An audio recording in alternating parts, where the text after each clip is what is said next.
Confronting my wife's affair unveiled heartbreaking truths about our marriage and my son's father. I've been in a relationship with my wife for 15 years, and we've been married for nearly 12. Together, we have 2 sons, one biological and one who I consider mine in every way. I met my wife at a mutual friend's barbecue. She had come with a friend of mine's wife. They had worked together at the time. We hit it off that day, and I thought we had been inseparable ever since. That day lately, something changed. There's been a growing distance between us, an invisible wall that seems to be getting thicker by the day. I couldn't quite put my finger on when it started or why, but I felt it in the way she looked at me and the way she hesitated before speaking. It felt like we weren't on the same page at all. She'd go upstairs to read her book, and I'd be downstairs by myself. She'd go out to meet her friends more often, leaving me to take care of the boys. I couldn't remember the last time we had a real conversation that wasn't about the kids or some mundane household chore. It was like we were going through the motions of being a married couple without actually being connected anymore. A few weeks ago, I dropped my wife off at her appointment, while I went and did some quick running around. When I came back, I realized she left her phone in the car. I knew she'd be at least another 20 minutes. After a bit, a notification popped up. It was my stepson. Even though I'm completely unaware of how to use Snapchat, I thought it would be funny to send him a message from me using a filter instead of his mom. I sent off a goofy picture back to him. After sending, I somehow stumbled into my wife's chat section. At first glance, it was nothing. I went to put the phone down, but then I noticed a name I've always hated. I'll call him LS. At first, I hesitated. I never wanted to be that kind of person who invades someone's privacy by looking through their phone. I never thought I'd be that guy when it came to my wife. But then again, I never thought I'd be where I am right now. Curiosity got the best of me, and honestly, what I saw shocked me to my core. She had saved explicit photos of each other. There were nude photos of him and nude photos of her. There were videos. There were saved conversations about indecent actions between them. Without going into specifics, let's just say it involved oral sex. Despite the obvious betrayal, I couldn't stop myself from reading on. The scattered dates and sparse details from the past made it difficult to piece together the full story, but my curiosity drove me to keep going. With Snapchat, certain parts would automatically vanish, so this added another layer of complexity to the situation. What exactly happened? I needed to know. It was eating me up inside. From what I gathered, things started happening a few times over the past few months, including on my birthday. As I slept upstairs, she had planned a surprise party for me because it was a certain important milestone. I ended up getting too drunk and going upstairs to fall asleep while the rest of the guests were downstairs. I guess she had invited him over. She knew I wouldn't wake up, that I was dead drunk. When the last guest dipped out, he dipped in. The way she spoke about me was most devastating. It was rarely positive and often only partially true, with some statements even being outright false or misleading. I don't know why it was saved, but she told him that I was a lousy lover who seemed disinterested in her anymore, which is so far from the truth. I like to think that I still had my vigor and stamina. We were intimate about 2 to 3 nights a week on average, even with her being strange and acting weird toward me over the last little while. But now it all made sense, I suppose. When I look back now, it's been me pleasuring her for the most part, not that there's anything wrong with that. I love making my wife feel good, but sometimes it's nice to get something in return. And now that I think about it, that hasn't happened for quite some time. Then I went on to read that she's disgusted by me and hates me touching her. Well, in that moment, the salon door opens, and she peeks out and smiles and waves me in. Was I a fool to pay for that for her? I was shocked, dumbfounded. I didn't smile back, but I remember making sure I closed the chat she had with Lewis, making sure it didn't look like I was snooping around. I put the phone back where I found it, and then I made my way inside the salon. The kicker then was the lash lady was telling me that my wife was saying how amazing a husband I was and how she wishes she had a husband like me who treated her so well. I had to smile and laugh. What on earth could she have been telling this lady when I was reading something completely earth-shattering moments earlier? As soon as we reached our car, I couldn't hold it in any longer. I spilled all the details to her, making sure she understood not to touch her phone until we had a chance to discuss everything. We cried and yelled on the drive home. Once we arrived, I immediately delved into the issue at hand. She was hesitant but eventually gave me her unlocked phone. It was a tough conversation from there on out. We argued over and over, with her denying and then admitting until finally she relented. She confessed that she had been feeling neglected and undesired, but that it wasn't an excuse to cheat. It was a confession that left me feeling heartbroken and betrayed, but also confused. I couldn't understand how everything had spiraled so out of control. Then I started asking myself, had I been so focused on my own desires that I had neglected her needs? Had I unintentionally pushed her toward Louis's arms? I had questioned her about Louis, trying to understand the extent of their relationship. My wife responded by saying that they had been texting and sending nudes for months, but that they had never slept together. She maintained that it had always been just a sexting relationship and nothing more. I told her that it was hard to believe based on the messages back and forth to Louis. Then, she admitted to the infidelity with Louis in our own home, on my birthday. She said they had sex in the spare bedroom in the basement. And then, there was a time she said she went for a hike with a girlfriend and had actually met up with him instead of her girlfriend, and they had sex off the trail in the middle of the bush. My heart fell to my feet as she confessed. I tried to remain composed, but my anger and pain boiled over. I had always been there for her, providing for her and our family, and sacrificing my own personal time to be with her and our boys. How could she do this to me? How could she throw away everything we had built together? It gets better. I had to know everything, so I kept probing and asking all the questions that came to mind. As we got deeper into the conversation, more and more was uncovered. Now, this brings me to Louis. Before we met, she had been seeing Louis. I never liked the guy. She'd bring him up sometimes, and sometimes even mutual friends would bring him up, and I just hated it. There were little comments she'd bring up about him every now and again, and looking back, I should have known. But hindsight is always 20/20. What I didn't know was that she was seeing him behind my stepson's biological dad's back. Apparently, she didn't know who was my stepson's real father at the time she got pregnant, which is why the biological dad took off and left her. She kept seeing Louis for a little while after, but he took off right before my stepson was born and left her high and dry with my precious boy. Eventually, she said she got a paternity test because she was trying to get financial assistance from my stepson's biological dad, and it was confirmed that he was, in fact, the father and not Louis. As soon as she spoke those words, my thoughts ran wild, and I confronted her about any and every situation where she could have potentially cheated. Most of the examples were minor, except for one that stood out. Many years ago, before we were even married, she didn't come home until almost 2 a.m. after work one night. I asked her where she had been, but all she said was that she was out. Despite my concerns, I brushed it off in my naive state of being in a new relationship. However, it always stayed in the back of my mind, and it came up again on that particular night as I asked her, trying to control my emotions that were a mix of anger and hurt. She immediately became tense. Now, the waterwork started. Tears streamed down her face. She admitted to going for drinks with a male coworker who had been flirting with her. She had told him that she was single at the time, and they went for drinks and ended up making out in his car in the parking lot of the bar. I couldn't believe what I was hearing, the lies, the betrayal, the years of secrets. The pain of the past was now coming back to haunt us. It felt like a lifetime of love and trust had been shattered in just a few hours of uncovering the truth. I didn't know who I was speaking to anymore. And so now, I'm here writing this.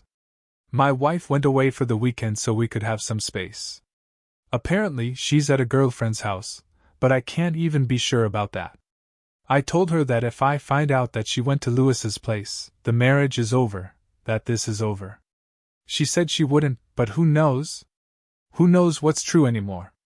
I'm taking the boys to their volleyball games this weekend, so I'll be able to keep myself busy, but I'm at a loss here. It seems that every direction I look is the wrong one. I don't want to lose my wife. I don't want to lose my boys. I love my family more than anything. However, I refuse to just sit back and be taken advantage of, to be made to feel small and deceived, only to shrug it off and act like it didn't affect me. I feel completely alone and unsure of what to do. So I took a leap of faith and came here, despite my lack of knowledge on the subject. I can't stop thinking about what she was telling Louis. I feel totally emasculated.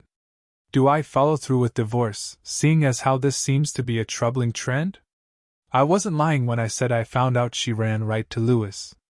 This was it. I just have to figure out how to keep my boys. Being a father is the best thing that ever happened to me. Edit 1. I took pictures of the conversations they had and that we've had. I'm compiling the evidence just in case and to keep her honest. Edit 2. I think I need to take a break and process everything until tomorrow. This has all been a bit too much for me to handle at the moment, but I want to thank everyone for their comments and advice, even the ones who believe my fate is to be a cuckold. I knew that people would have different and passionate opinions, and that's what I wanted, to hear others' perspectives. It's just difficult to accept that my marriage may be over so suddenly, after investing half of my life into building it. If anything changes, I'll make sure to post an update. Well, that's certainly one way to find out your wife's been keeping secrets like a squirrel hoarding nuts for winter, huh? And Louis, the mysterious figure lurking in the shadows of your marriage, making surprise appearances like a recurring villain in a bad movie sequel. Who needs Netflix when you've got this level of suspense right at home? At least you've got your priorities straight, documenting every scandalous detail, even though it's hard to read. Update 1. Monday morning came, and my wife comes back home. She gets ready, and I try to be cool and casual, asking where she stayed over the weekend before she goes to work. I just happened to be working from home that day. She told me it was a female coworker, Natalia, because she was too embarrassed to tell our mutual friends that we got into an argument, because she didn't want to tell them what it was about. She said she wants to fix this and doesn't want everyone knowing. She said we can fix this. I had a hunch that she wouldn't tell me the truth. There were a few ladies she's close to at work, one of them has become a close friend of mine as well, and I didn't think she'd go there to air out her dirty laundry. The other she's mentioned a few times. I know she's a real person because we've gone out on double dates a few times with whoever she's dating at the time. She can't keep a boyfriend, she's constantly dating someone new. And whenever my wife says she's going out for drinks with the girls, she's there. So I know she's a good time and sort of a bad influence. So if she's going anywhere to complain about a marriage and cry it out, it would have been her. So I'm not proud of it, but I go on Facebook and find Natalia's profile and message her on there. I kind of lie and say that I wanted to plan a fun date night with my wife next weekend and I was hoping that Natalia could come along and invite whoever. I also go in and sort of say I hope you and my wife had a good time over the weekend. She comes back and says she'd love to hang out, but then quickly says that she's not sure what I'm talking about. She said she's been out of town for a funeral but will be back in time for the date night next weekend. And so then, I knew my wife had been lying again. I sat there in disbelief, staring at my phone as I read Natalia's response. My heart raced as I tried to make sense of the information. She had lied to me again. It was like a knife twisting in my gut. I couldn't believe the extent of her deceit. I felt a surge of anger and hurt coursing through my veins. How could she do this to me? To her family? I thought we were partners, equals, in this marriage. But now I started to wonder if I had ever truly known her. Well, it's over. She said she didn't want everyone knowing. I picked up the phone and called my brother, who just went through something similar. I told him what happened, and I'm not afraid to say that I shed some tears. I couldn't let my wife continue to lie and manipulate me. It was time to take control of my life and protect my family. He gave me the information for his lawyer, and I immediately emailed him. His assistant got back right away, and I got things started. I said I wanted joint custody of my kids and explained the situation. I told my brother not to tell anybody quite yet, but that I wanted to get things settled and really hit her where it hurts before anybody found out. Smooth move, OP. Kudos on the swift decision to call in the cavalry, because nothing says, "I'm done with your lies," like calling up the lawyer and dropping the D word. Your wife's lies are like a slap in the face, leaving you reeling with disbelief and betrayal. From fabricating tales about innocent outings to concocting elaborate excuses, she's mastered the art of deception with alarming ease. Update 2. A few weeks later, I received a call from the lawyer's office. He informed me that the divorce was underway and that I needed to gather all pertinent information and documents. I felt a sense of relief knowing that I was taking the necessary steps to protect myself and my family. During this time, I also reached out to a therapist to help me navigate the emotional turmoil I was experiencing. He also said that I had a good chance of keeping my kids with me if they chose to stay with me. Well, that also scared me because I felt like we were all so close. I didn't want my kids to have to choose between their mom or dad. This was all supposed to be pretty secret. I wanted to make sure I had everything covered before giving her the papers because I didn't know how she'd react. So I was essentially waiting for the right moment. Some of you might think that I was just dragging it on, but I wasn't. There was a method to the madness. Yes, during all of this, I was still acting like I was wanting to fix things with my wife. I couldn't give her any idea that I was wanting to end things, so I played along. I tried to play house to the best of my ability. But then there was sort of this sticky thing that happened. In trying to keep things secret, things in fact did not stay a secret. My brother, of course, told his wife, and his wife then kind of spilled the beans to everyone. I wasn't really mad about it, but then it ended up getting back to my sons because their cousins told them what their mom had done. My sons sat me down one day while their mom was out and said that they knew what was going on with me and mom. They said they had my back and that, no matter what, they don't want to live with her. I told them I'd do whatever I could to make that happen. Later that day, I decided to give my soon-to-be ex the divorce papers. As I handed her the papers, she was in shock. She couldn't believe that I had taken such a drastic measure, and she begged me to reconsider. But I was firm in my decision. I made it clear that I wanted to do what was best for our kids and that I was willing to fight for their best interest. In the coming weeks, the legal process began. We met with our respective lawyers, and the negotiations started.